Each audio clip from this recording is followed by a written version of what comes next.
Hello there, I'm Glenda. I'm Claire. I'm Sharon. And we're part of the volunteers for the Artarmon Parklands community garden. It's really nice to invite you down here today to just see what's going on. Because we're pretty new, we're still working our way through it, but boy have we come a long way in a short period of time. Hi, my name's Gary. I'm actually the president of the community garden. I've been involved with the process of getting this up and going from scratch when we used to be at Permapatch at Lane Cove. But what I'd like to do today is just to give you a brief overview of what we've done and what we're growing. So over the furthest away we have our first in-ground bed, which was our sunflower patch, and there may be the odd photograph of that coming for you. But there is the hottest part of the garden, so we're going to concentrate on tropical and hot climate plants. This next bit we've laid out to a green manure crop. What that means is all the plants you see here, and everyone who comes down thinks it needs weeding and gives us a bit of help, but it's actually being grown to plough back in to feed the soil.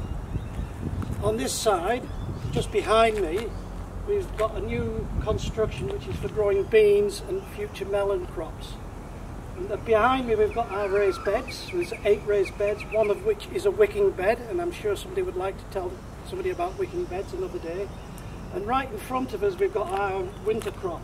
We've got kale, cabbage, cauliflower, more cauliflower, and on our right, on my left here, we've got the beans, the onions, the Chinese wombok, and all other winter crop, and there's a large amount of garlic growing there. But what you'll also see is we're growing along the edge what is going to be a sensory garden when it's finished, so people can touch, feel and enjoy the scent and smell and pick some flowers and pick some herbs. So basically that's a quick overview. We will, when we finish, have a fruit orchard surrounding the garden, and up the back here we'll be developing additional functionality, and with a bit of luck, with the neighbours' kind permission, we will arrange to have chickens up there as well. Hello there. I'm a bit of a plant and pray type of gardener, so I don't know a lot about gardening, but I am a great believer in strong, resilient communities, and the community garden's actually given us a chance to bring more people in and get to know more people, which has been absolutely fantastic on a personal basis, but also good for me and others around me. The garden thing kept going through some pretty tough times. We had a rough start with the drought and then with the COVID-19 situation, but we've kept things going, and there's been some really stunning volunteers that have come down here to work with us to keep things planted. We've got all sorts of things like beans and tomatoes and aubergines and melons and vegetables that I don't even know the name of, but I find out more every day. So we're very pleased to share the community garden with you and hope to see you down here as well. Right, over here we now have our propagation area. This is where the members who come up are actually raising plants from seedlings, little seeds up to seedlings ready for putting out into the garden. You'll see that we've got some healthy looking sprouts, parsley, more brassicas, I think broccoli in this case, yes, and some Chinese celery as well. Hi, I'm Sharon. I live in one of the apartment blocks on the west side of Artarmon. There's not a lot of opportunity to grow food when you live in an apartment, so coming here to see how to grow vegetables of different varieties is really useful. I don't know what I'm doing, but there's a wealth of knowledge from the members here, so I learn a lot from what they show about how to go about planting, when to pick the produce, the basics of weeding and looking after crops. And it's also a really nice way to be a part of the community. I've gotten to know all the people in my neighbourhood that much better. Here we have our composting area for the garden. Now we've got 3 methods going at the moment, and we'll be moving to a 4th, which will be a composting bay later on. But the first one I want to show you is the aero bin. The aero bin is a no-turn composting system which uses this aero lung, as it were, in the centre to bring the air into the compost, so that it all then matures nicely and falls down, and when it's ready we can just empty it. That produces a liquid which we use for plant fertilising, so we can use that on the plants. This is the worm farm where most people bring their scraps and food stuff. As you can see, we've got a nice healthy worm system going here.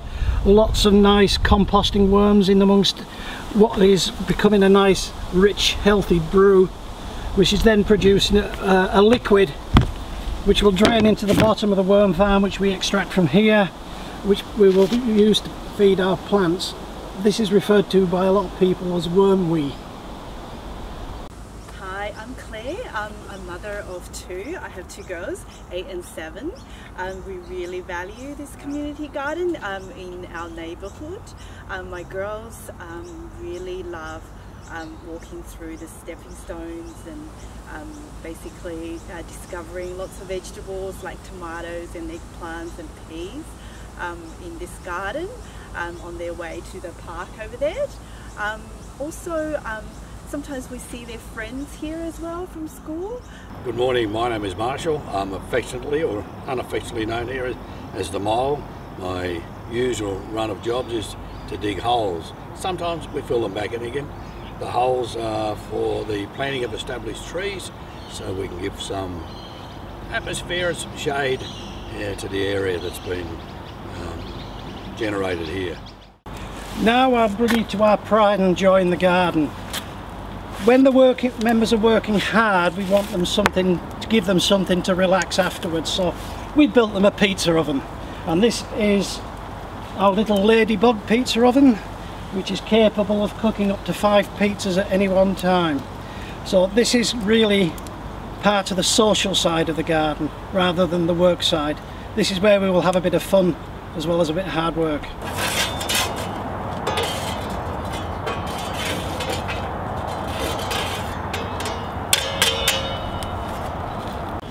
So I've just put the sourdough pizza base onto the peel, and I'm just going to shape it into a nice round shape. It's a bit sticky, so a bit of extra flour.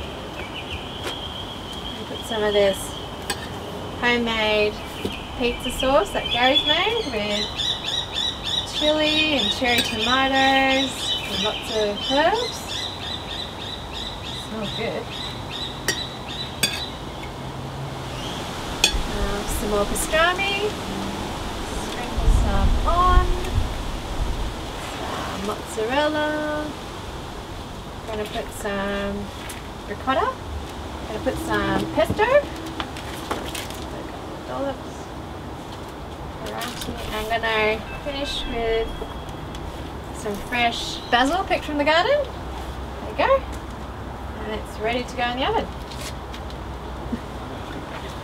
All ready? Yeah, it's ready to go. Where one? Whichever one.